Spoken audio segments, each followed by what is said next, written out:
palabra de Dios, en Proverbios capítulo 3, versículos del 1 al 7, nos dice: Hijo mío, no te olvides de mi enseñanza, y tu corazón guarde mis mandamientos, porque largura de días y años de vida y paz te añadirán. La misericordia y la verdad nunca se aparten de ti. Átalas a tu cuello, escríbelas en la tabla de tu corazón. Así hallarás favor y buena estimación ante los ojos de Dios y de los hombres. Confía en el Señor con todo tu corazón y no te apoyes en tu propio entendimiento. Reconócele en todos tus caminos y Él enderezará tus sendas. No seas sabio a tus propios ojos, teme al Señor y apártate del mal.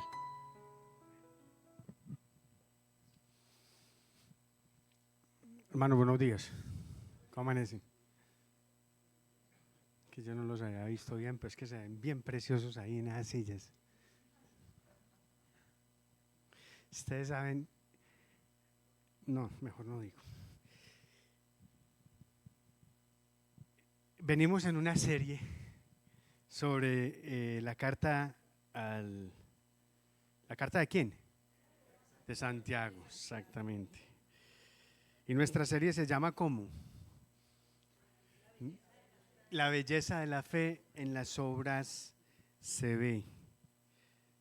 Nosotros creemos, hermanos, que Santiago tiene dos propósitos al escribir su carta a esta comunidad de creyentes que se encuentra en la dispersión.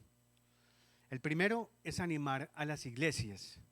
En varias instancias de la epístola eso se hace muy evidente, pero quizás en la segunda parte, probablemente el capítulo 5, es donde se hace una mayor evidencia de esto. Esa parte está clasificada como la de las tres doras. ¿Saben cuáles son las tres doras? Son alentadora, confortadora y consoladora. Pero el segundo propósito de Santiago, hermanos, es el de corregir los excesos que muy probablemente estas tempranas congregaciones cristianas estaban experimentando, cosas con las que ellos estaban luchando. Algunas de ellas son estas: la palabrería sin ningún tipo de sustento en la realidad, hablar y hablar y hablar; el de la acepción de personas; el de los múltiples maestros; el de la fe sin obras; el de la amistad con el mundo; el de la vanagloria; el de la riqueza mala vida y de la opresión de los pobres. Todas estas cosas, hermanos, eran un signo de alerta para Santiago de que estas comunidades probablemente habían olvidado el mensaje principal, por lo cual entonces debía llamarles la atención y por supuesto llamarlos a la corrección. Las comunidades a las que él dirige su carta, obviamente teniendo como espejo que él era el pastor principal de la iglesia de Jerusalén, necesitaban escuchar de su maestro, de su pastor, la enseñanza que corregiría sus vidas para llevarlos a todos ellos a una correcta relación con Dios. ¿Sí? Y es que con esto en mente entonces es que les animo a que entremos directamente en el pasaje de esta mañana, Santiago capítulo 2, versículos del 1 al 13.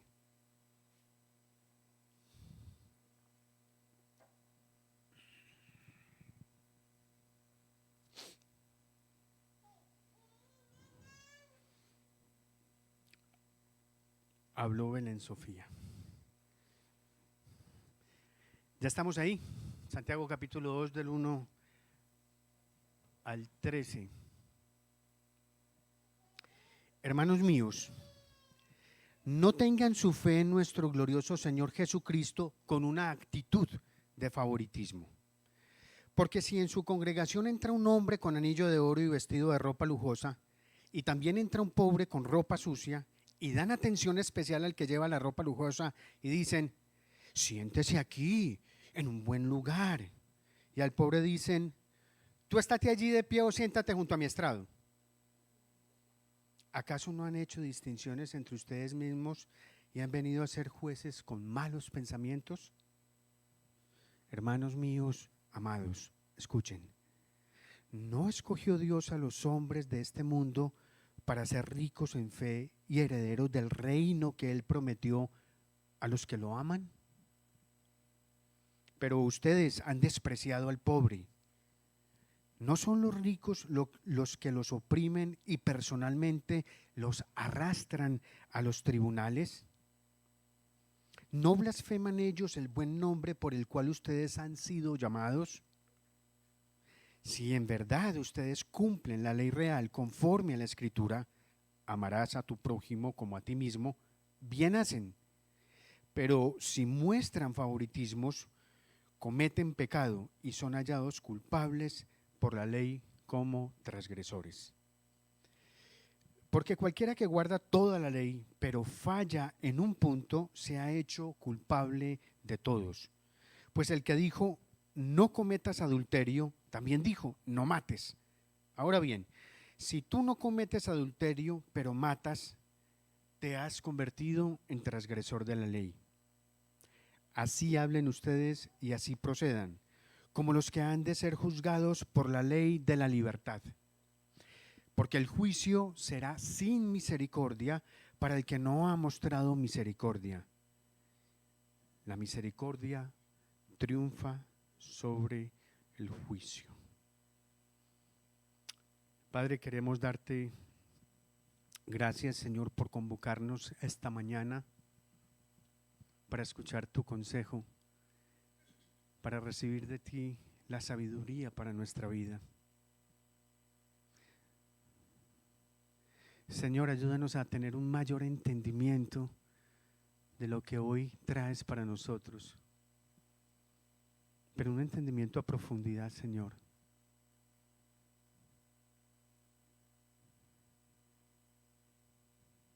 Esto es probablemente con lo que más luchamos desde tiempos inmemorables como iglesia, Señor. Danos a cada uno de nosotros, Señor, la porción que necesitamos. Guíanos a ti y ayuda al vaso frágil que usarás hoy, Señor, para exponer tu palabra. Bendícelo a él, bendice tu congregación, Señor. Aliéntanos con tu palabra, confórtanos con ella, pero también exhórtanos, Señor.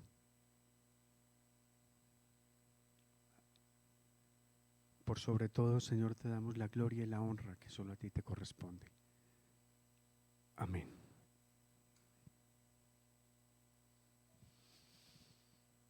Ustedes escucharon el contexto general de este pasaje. Está dado en términos de un juicio que se realiza, dice, en la congregación. Vamos a estar pegaditos del texto. Dice en el verso 2, en la congregación. La palabra original allí es sinagoga. Esta traducción no la presenta como congregación. Ahora, está muy bien, y hagamos un poquito de contexto histórico, está muy bien documentado que los judíos en la dispersión realizaban en las sinagogas las reuniones de carácter civil o las reuniones religiosas. Digamos que de esa manera ellos mantenían figurativamente un vínculo con el templo de Jerusalén. Entre las cosas que los judíos en la época, los judíos de esa época realizaban en el templo, se encontraban los juicios que hacían allí. Entonces las personas llegaban, buscaban a un rabino o a varios rabinos para que estos, interpretando la ley de Moisés, dirimieran sobre algún asunto particular que tuviera entre ellos. Cuando una persona tenía un problema contra otra, entonces traía ese asunto al rabino, a los rabinos, y ellos juzgaban de acuerdo a la ley de Moisés y también a la tradición de los ancianos, y determinaban de acuerdo a eso entonces qué tipo de adversario tenía la razón. Esa práctica está claramente establecida en el libro de Deuteronomio, en el capítulo 17. Ahora, siendo que los romanos no permitían a los judíos que tuvieran sus propios tribunales, porque eran los romanos los únicos que podían tener tribunales, los judíos entonces asistían al templo con el propósito de encontrar algún tipo de justicia entre los hermanos de su propia sangre, ¿sí? Ahora, en la dispersión, esa práctica que se hacía en el templo en Jerusalén se realizaba en las sinagogas, lo que aquí nos está diciendo esta traducción, la congregación. Esa misma práctica, hermanos, pasó posteriormente a las comunidades cristianas. Recordarán ustedes que el apóstol Pablo refleja claramente eso en Primera de Corintios capítulo 6, del 1 al 8, cuando él encara a la iglesia de Corinto a resolver los pleitos entre los hermanos en el seno de la misma comunidad de creyentes y no acudiendo a los tribunales de los incrédulos, ¿sí? Bueno, entonces Santiago está tratando sobre la misma situación. En la congregación de la que nos está hablando aquí se está celebrando un juicio.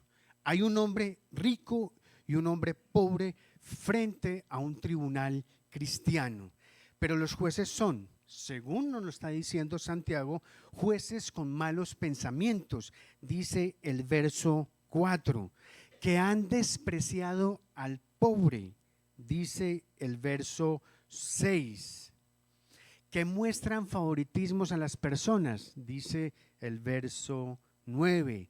En este contexto de juicio, entonces es que Santiago le está recordando a los oyentes, número uno, que el juicio verdadero nace de un espíritu imparcial. Número dos, que el juicio verdadero se sustenta en la obediencia a la ley real.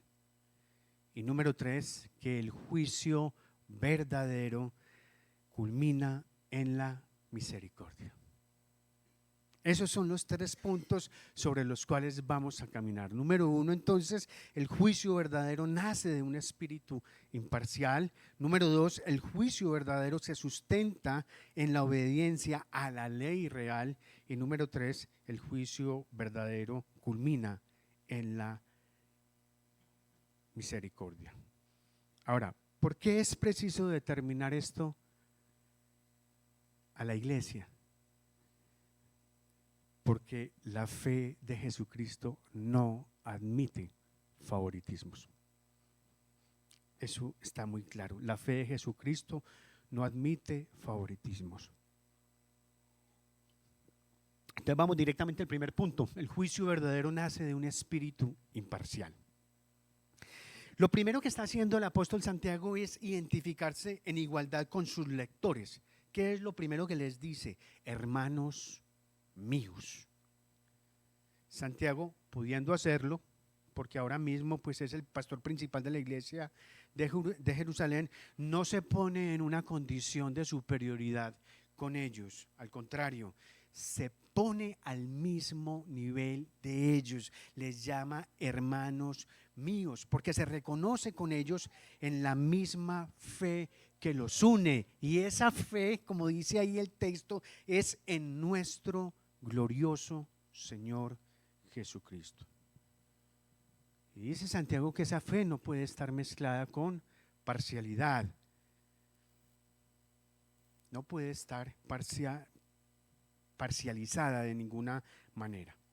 Entre otras cosas porque mientras Jesús estuvo en la tierra, Él mismo fue un ejemplo de imparcialidad. Y ahora que ya es nuestro glorioso Señor Jesucristo, pues por supuesto aquel que fue imparcial en la tierra lo será mucho más imparcial desde el cielo. Algo interesante aquí es que esta es la segunda y la última referencia puntual sobre el Señor Jesucristo en toda la epístola, ¿sí?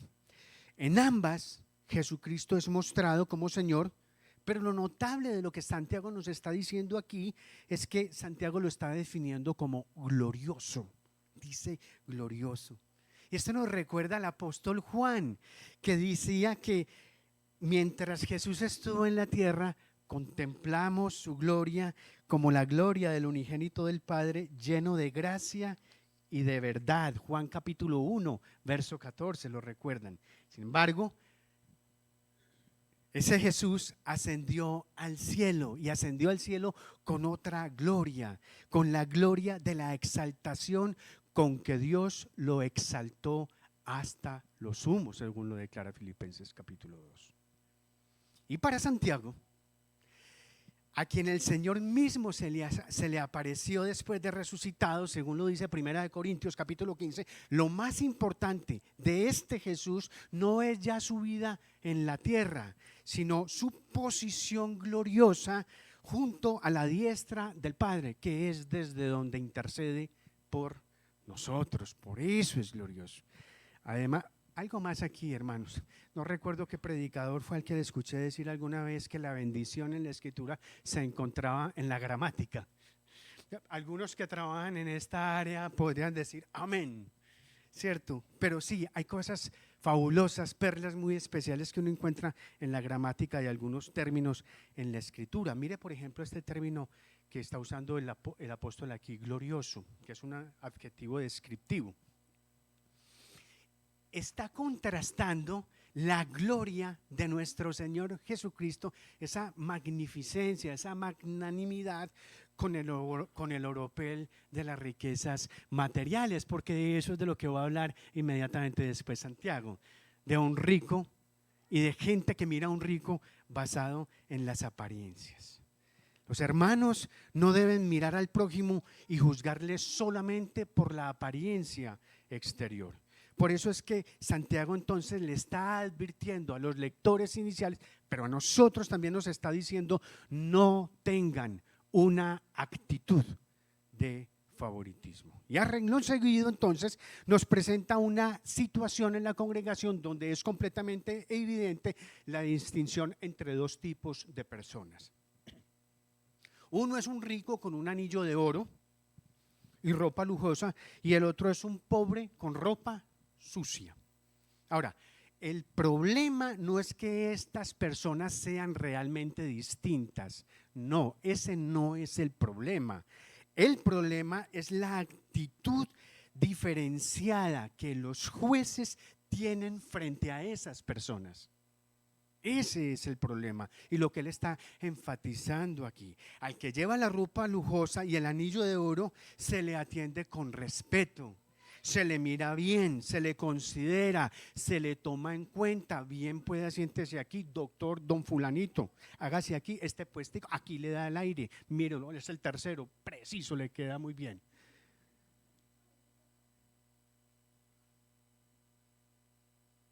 Pero al pobre, sentate allá atrás, ahí no, más allá, eso es.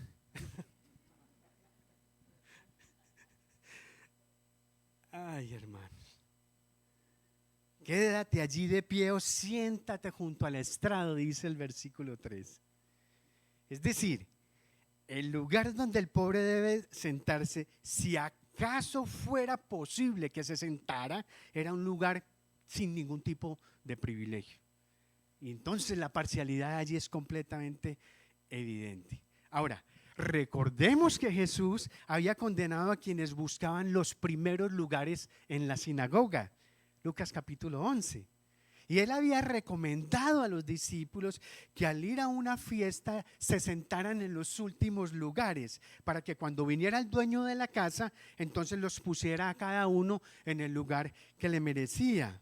Ahora, la congregación de Santiago a la quienes les está escribiendo, que toma como ejemplo, no recuerda, no pone en práctica, están distraídos, se les olvidó estas enseñanzas de humildad que había dejado el Señor. Y entonces, ante esta situación, lo que hace Santiago es formular una pregunta que no es una verdadera pregunta realmente, sino que es una afirmación a través de una pregunta. Lo que Santiago está afirmando es que ellos hacen distinción entre los hermanos y que son jueces, y ahí lo dice el texto, con malos pensamientos, con malos pensamientos. la parcialidad, hermanos, el favoritismo, la distinción de personas, la acepción de personas en un juicio afrenta a Dios tanto como afrenta al pobre. Cuando se manifiesta una actitud de favoritismo hacia el rico, queriéndolo o no, se desafía y se ridiculiza al pobre. Porque a veces estas cosas pueden hacerse aparentemente sin ningún tipo de intención, casi que sin darnos cuenta. Si entra de saco y corbata es don. Si llega en ropa deportiva, depende. Si la ropa es de marca, este es un ciclista que salió a deporte. Si entró ahí con una camiseta y unos tenis raídos, este es un mensajero. ¿Quién sabe qué papel trajo?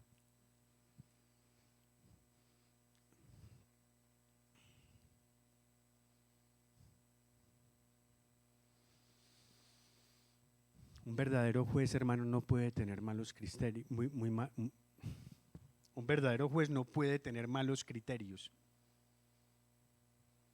Y yo sé que eso es como llover sobre mojado en un momento de nuestra historia donde precisamente lo que abunda es todo lo contrario.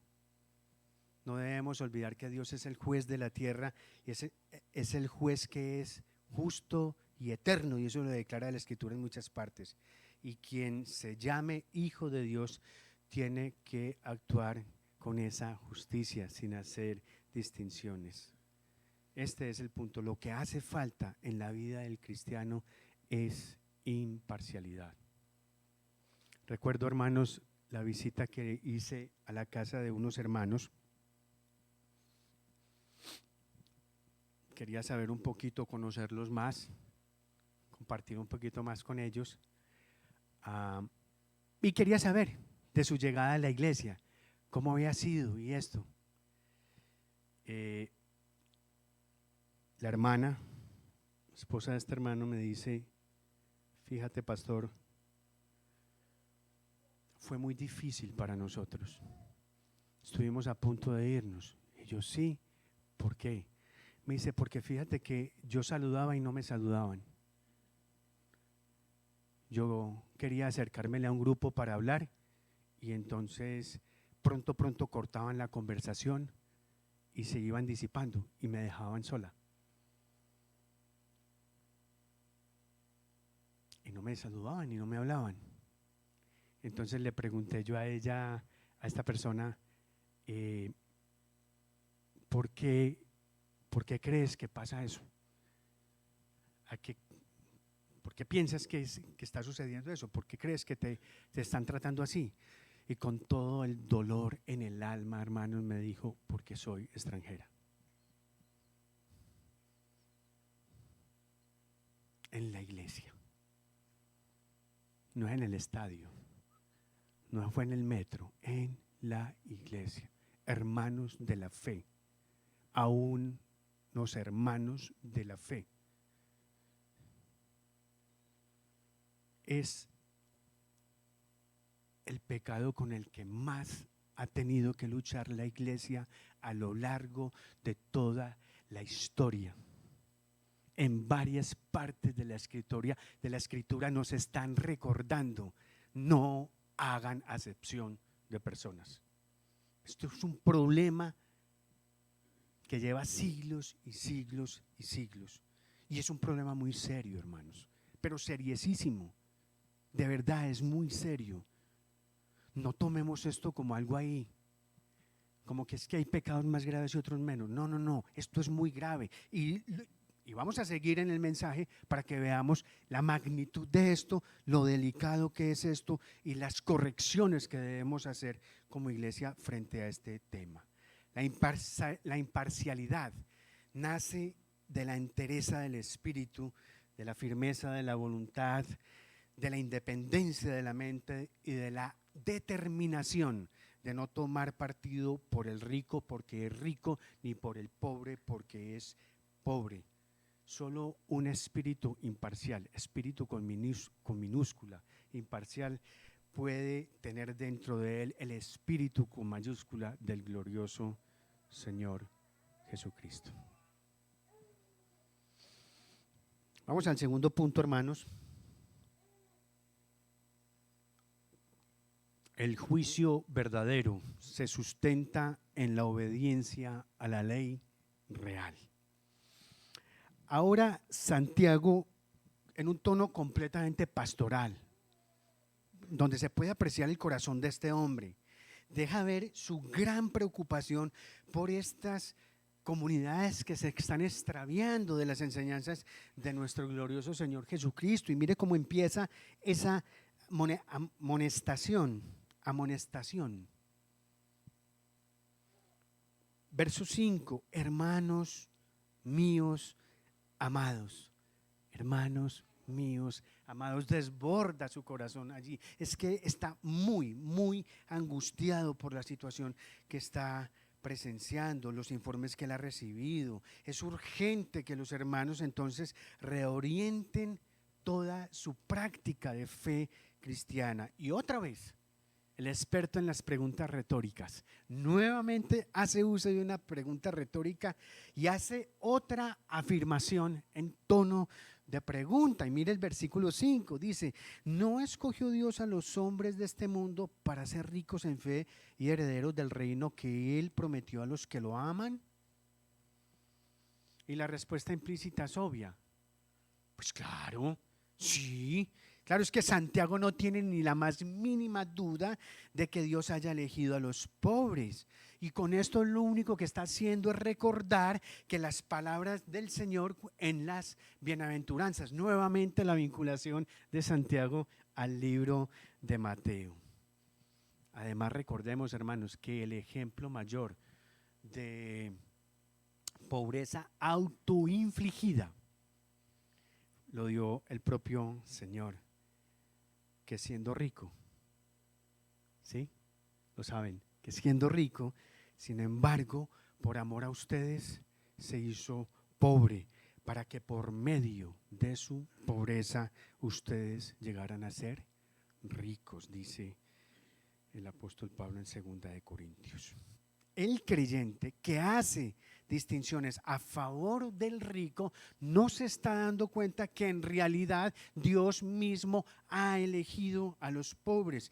Y ojo, no los ha elegido porque el pobre tenga una condición particular, porque tenga algo que mueva el corazón del Señor. Los eligió simplemente porque no tienen nada. Eso es, no tienen nada y no tienen a nadie. Entonces, ahora tienen precisamente a Dios de su parte. Los pobres, por eso, hermanos, es que son los herederos del reino, y por eso es que son los verdaderos ricos, porque son precisamente ricos en fe. Son ricos en fe. Quizás esa sea la razón por la cual comienzan también las bienaventuranzas del Señor, ¿no? Bienaventurados los pobres de espíritu, porque de ellos es el reino de los cielos. Santiago nos está diciendo entonces que los jueces son jueces de malos pensamientos y que los ricos también han despreciado a los pobres. Los jueces por ser parciales en sus juicios y los ricos por oprimirlos y arrastrarlos hasta los tribunales. Miren el verso 6, hermanos, ese término arrastran. Ese término arrastran. Otra vez, la bendición en la gramática. Ese término arrastran es usado siempre en el Nuevo Testamento en situaciones violentas y en asuntos relacionados siempre con juicios injustos. Lo que el texto entonces nos está sugiriendo aquí, y ojo, porque es en el contexto de la iglesia que esto está pasando con hermanos de la iglesia, es lo siguiente: es que los que oprimen al cristiano pobre son cristianos ricos. los que arrastran al cristiano por los tribunales cristianos son los cristianos ricos, y los jueces cristianos son los que miran con favoritismo a los cristianos ricos y miran con desprecio a los cristianos pobres. Y esto, hermanos, para Santiago es absolutamente escandaloso, intolerable, y por eso es que él hace esta denuncia con muchísima firmeza. La actitud de ellos es tan grave que mire lo que dice en el versículo 7 Santiago. Dice: blasfeman ellos el buen nombre por el cual ustedes han sido llamados. Y este es el punto, hermanos. Esencialmente, cuando un cristiano rico oprime a uno pobre, está deshonrando al pobre, pero también está blasfemando de Dios. Es lo que el texto nos está planteando. Ahora, además de blasfemar a Dios, dice Santiago que la actitud de favoritismo hacia el rico y de opresión hacia el pobre no cumple la ley real. ¿Y cuál es la ley real? Verso 8: amarás a tu prójimo como a ti mismo. ¿Sí? Santiago entonces está queriendo afirmar en quienes están leyendo esta carta que si están cumpliendo, para aquellos quienes están cumpliendo esa ley, lo están haciendo bien, porque esa ley se sustenta en el amor a Dios y en el amor al prójimo, y cualquiera que viva bajo esa ley entonces no va a hacer acepción de personas. El que se someta a esa ley real, porque esa ley la estableció Jesucristo para todos sus seguidores sin ningún tipo de excepción. La acepción de personas en la iglesia no tiene excepciones. No se puede hacer.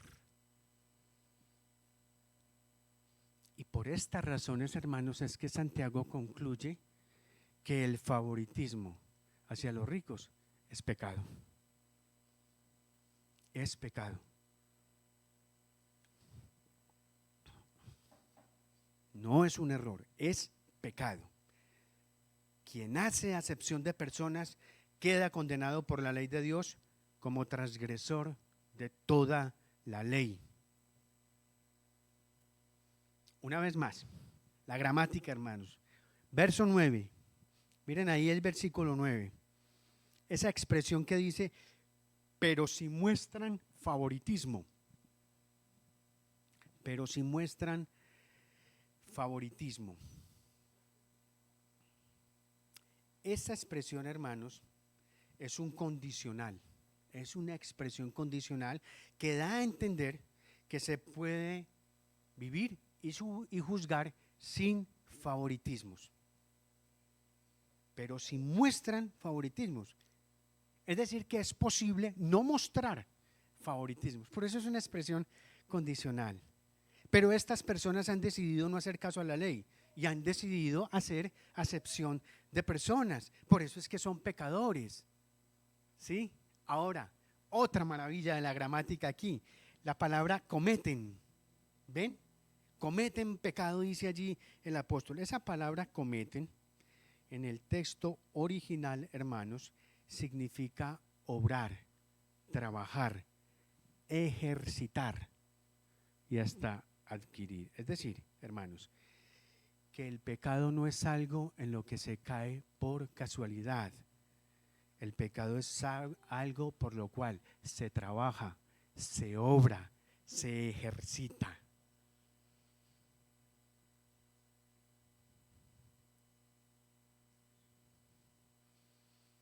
Lo que ellos podrían estar considerando como una falla, como una falta menor, Santiago está diciendo: no, esto es un pecado.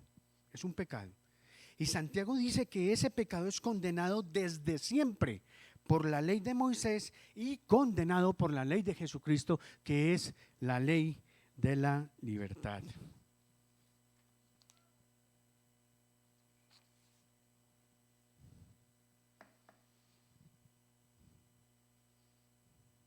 Hemos visto entonces el juicio verdadero nace de un espíritu imparcial. El juicio verdadero se sustenta en la obediencia a la ley real, y ahora vemos que el juicio verdadero culmina en la misericordia. Una costumbre, hermanos, común entre los judíos era distinguir los mandamientos más importantes de los menos importantes. Eso lo hacían mucho. Pero para Santiago no es una cuestión de jerarquía, sino de cumplimiento. Si se quiebra un mandamiento, se está quebrando toda la ley, porque el pecado es contra la ley en sí misma. Es más, fundamentalmente el pecado es contra el dador de la ley, que es Dios. Ese es el punto. Y aquí hay algo muy interesante y quiero que le pongan muchísimo ojo a esto, muchísimo cuidado. Santiago está mencionando dos pecados allí. Está diciendo: no cometas adulterio, y también está diciendo: no mates.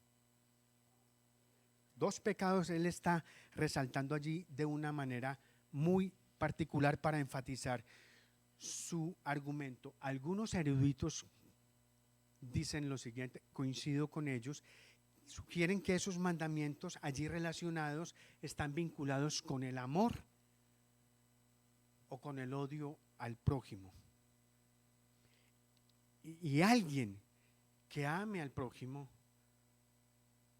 alguien que piense en el prójimo, alguien que lo tenga en el centro de su práctica y su vida cristiana, no va a matar al prójimo, no va a cometer un acto de adulterio contra él. Cuando estos males pasan, suceden, lo que eso nos está indicando es que quien los hizo no tiene ni la más mínima estima por el prójimo, de ningún tipo. Recordemos, hermanos, que Jesús en el Sermón del Monte utilizó estos mismos mandamientos como ejemplos para contraponer su ética a la ley de Moisés. ¿Sí? Eso los dijo. ¿Recuerdan? Dice, ustedes han oído que se dijo, pero yo les digo. ¿Recuerdan que así arrancaba con las precisiones éticas que él quería hacer sobre determinados puntos? Jesús endureció particularmente estos dos mandamientos y de una manera muy fuerte, porque en un caso prohibió el enojo y que se llamara al hermano necio y fatuo, y dijo además que el que hiciera eso iba directo para el infierno. Está ahí en el texto. Y en el otro caso prohibió aún mirar a una mujer para codiciarla. Él dice que es quien la mira y la codicia ya adulteró. De este mismo modo, entonces, oído lo que está haciendo Santiago aquí, de este mismo modo Santiago está tratando la parcialidad y la distinción de personas como un pecado tan grave como el homicidio o como el adulterio, en la misma dimensión y en la misma altura en la que Jesús lo puso. Es un pecado que va contra la ley de la libertad, que es la ley de Jesucristo, y como consecuencia, pues es un pecado gravísimo contra Dios. Y la inferencia de esto es completamente obvia, hermanos. Quien guarda todos los mandamientos, pero transgrede el mandamiento del amor por hacer acepción de personas, se hace transgresor de toda la ley.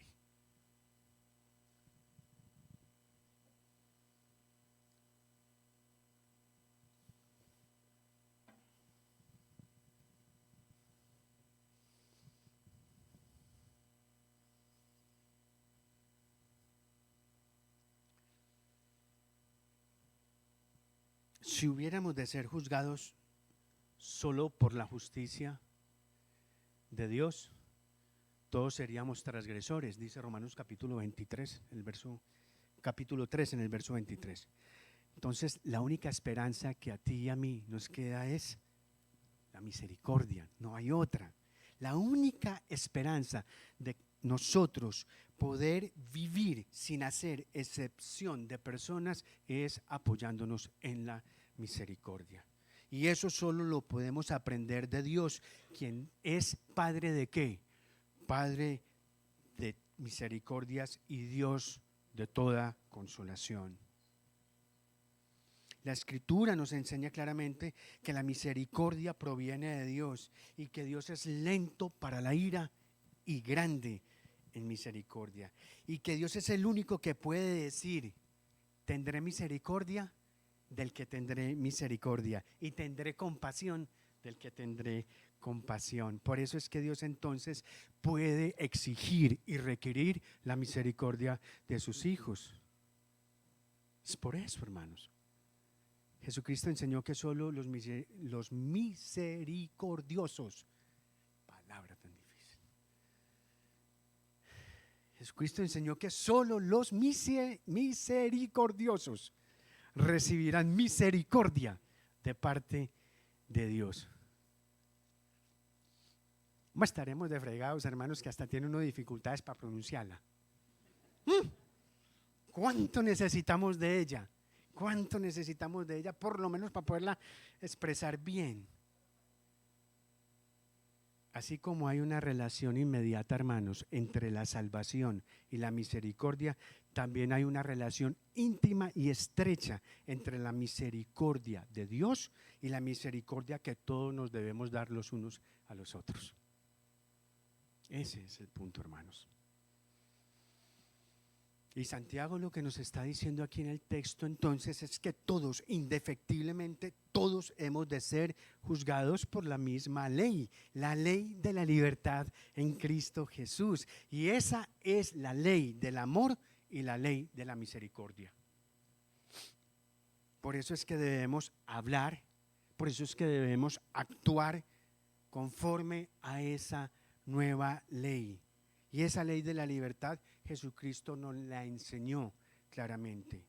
¿Recuerdan Mateo capítulo 6? Si ustedes perdonan a los hombres sus transgresiones, también su Padre Celestial les perdonará a ustedes.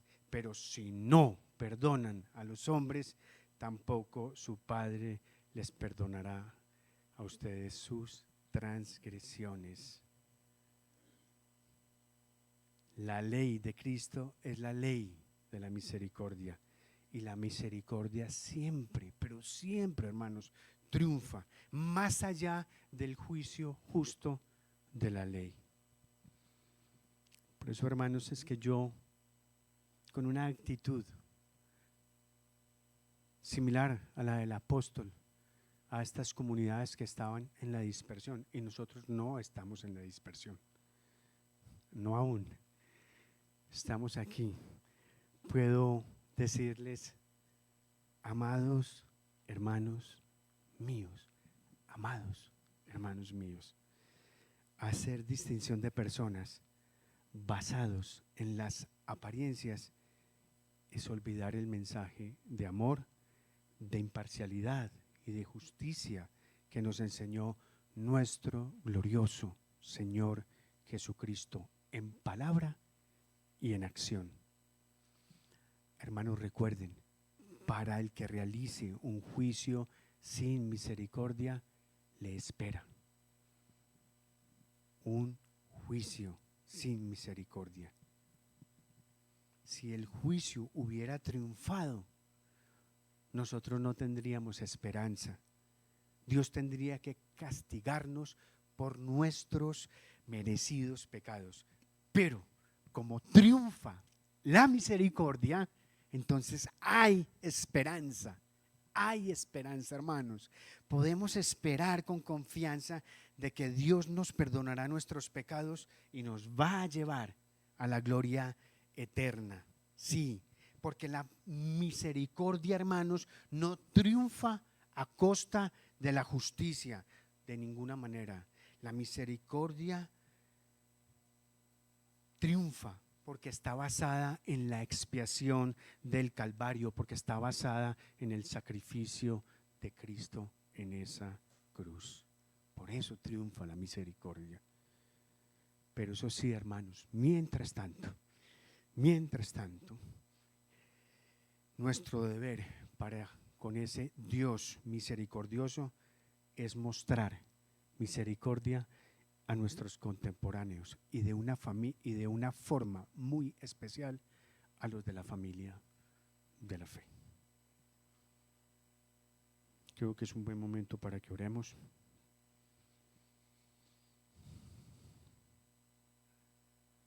Inclinemos nuestro rostro, hermanos.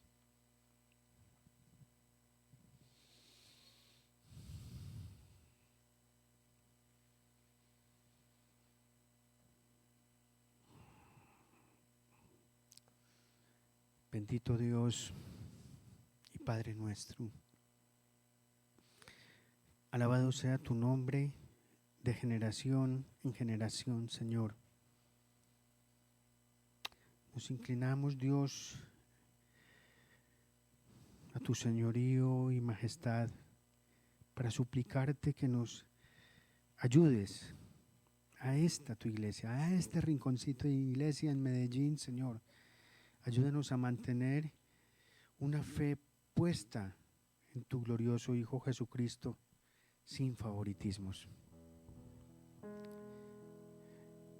Ayúdanos, Señor, a no fijar nuestra mirada en las apariencias de un hermano o de mi hermana, Señor. A no mirar su condición económica, ni académica, ni familiar, como algo a que aferrarnos. Al contrario, Señor, permite que su vida bendiga la mía por lo que Él es en ti y no por lo que tiene o lo que no tiene. Y de igual manera, Señor, que mi vida bendiga la suya, sin importar qué tengo o no tengo, porque al final ni Él ni yo podemos presentarnos ante ti con algún logro o propiedad material, Señor. No podemos presentarnos con algo que pueda retribuir lo que tú hiciste por nosotros en esa cruz. Que tu Santo Espíritu, Señor, cambie en nosotros la forma de relacionarnos con tu ley, con la ley de la libertad. Ayuda, Señor, a nuestro corazón a entender que vivimos bajo esa ley, no por obligación, sino porque de ese modo podemos demostrar nuestra gratitud a un Dios eternamente bondadoso y misericordioso, que se entregó por amor con toda plenitud en su Hijo, buscando rescatarnos de esa condición tan miserable en la que nos encontrábamos para vivir en su presencia por una eternidad. Y ayúdanos, bendito Señor, a hablar y a actuar dentro de la libertad que la ley del amor nos da. Te lo suplicamos, te lo rogamos, Señor, en el precioso nombre de tu Hijo Jesucristo. Amén. Y por favor mantenga la reverencia de este momento mientras los músicos nos ministran con canto y alabanza a nuestro glorioso Señor Jesucristo.